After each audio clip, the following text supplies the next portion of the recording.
So what Josh is referring to in the stretch that hurts so much he's going to need Andrew Garfield to pop his back for him is Yes. that we have a Chameleon casting for our upcoming Kraven the Hunter movie starring the, I'm still going to say it, terribly miscast Aaron Taylor Johnson. But this is not surprising that we're getting Chameleon in this because it just makes sense to me. Because for those that know the comics, Chameleon is Kraven the Hunter's half brother. So when there was a character named Dimitri in Spider-Man Far From Home, and was like, it's Chameleon, and Kraven the Hunter's gonna be around the corner, and then that Dimitri character ended up just being a Dimitri character. I have wanted Chameleon for a really long time. I thought he's a very underrated Spider-Man villain, primarily because I grew up reading the OG stuff from the 60s, and he was a very early generation's Spider-Man villain who at times has fluctuated of whether or not he has superpowers or not. The original version of him is just a dude with a propensity for masks, a la Tom Cruise in Mission Impossible, whereas other versions he like kind of has like a Mr. Fantastic of like his face is malleable. I kind of prefer when he doesn't have powers. That being said, this absolutely makes sense for a Kraven movie because he's got to be the villain. Do you? Because it's just the shortest and easiest route for them to take. Like, if you want Kraven to be the good guy here, Chameleon's probably going to be your bad guy because it's the only other connection he really has. Now, I've thought about this on my way home today when this news dropped, but Josh, Chameleon in Kraven the Hunter, thoughts? Yeah, it makes sense. Like you said, because they are half brothers, and I think that whenever you're gonna do these villain solo films, you have to have a quote unquote villain in them, and what better one than Chameleon? And the actors look similar, kinda ish, enough. And I mean, obviously, it's not even related to this, but I mean, there's a heavy chance that Chameleon has already been introduced in the MCU, but could also be just be a scroll. The fact that this isn't a Kraven Hunter, the Kraven the Hunter movie, I don't hate. I'm fine with, sure.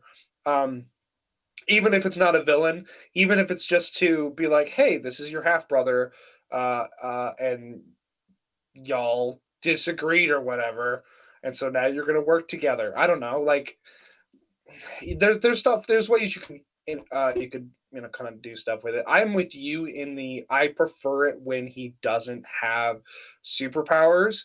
I think it's cooler when he just has masks. I don't know, I don't remember off the top of my head how they explained him being able to mimic people's voices.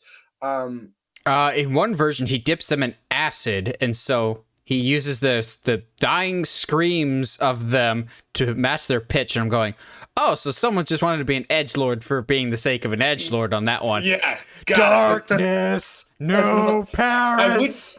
I would be really, really interested if his actual superpower is him being able to mimic other people's voices and not him being able to change his face.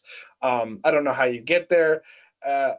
This is tough to talk about because it's not in MCU proper. So I don't, because they've already, with Black Widow's face thing, they've already kind of introduced the technology in MCU proper. So I mean, it kind of makes sense. But we're not in MCU proper. We're in Sony Marvel. We're in Spunk. So I don't know where we're going with this. I agree with you that Kraven the Hunter at least at this particular moment is incredibly miscast. But what are we going to do about it?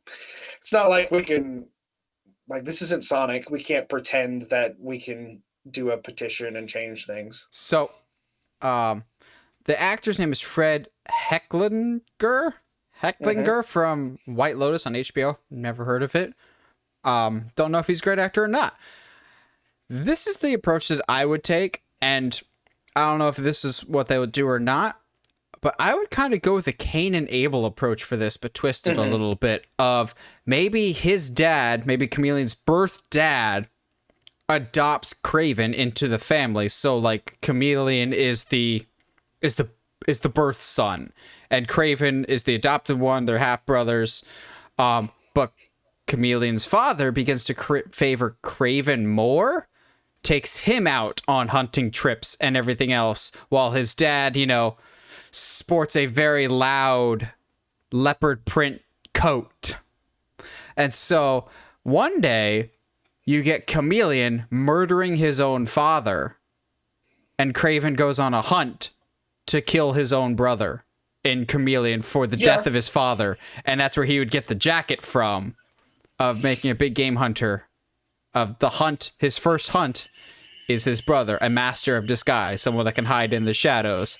He can say something about, like, how does a lion stalk its prey? It waits for its prey to poke its head up, type of thing. I don't know. Something along those lines of, like, how do you catch something that disguises itself? And then, like, it's like, well, this is how the animals do it in the wild. This is how I plan to track down my brother, type of thing. Because that's just, I think the easiest route to go is just have the brother kill the dad, revenge mission.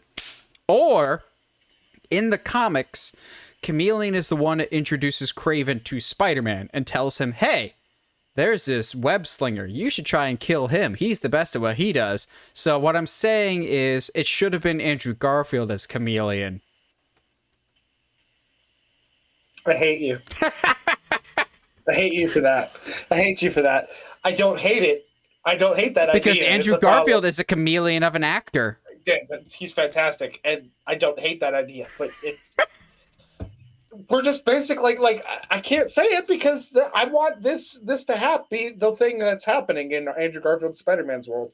But yeah, I don't know where they're going with this. I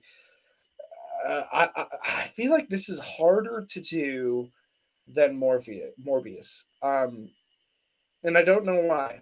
I think Morbius is easier to tell a conflicted, torn story than Kraven, who just wants to murder things.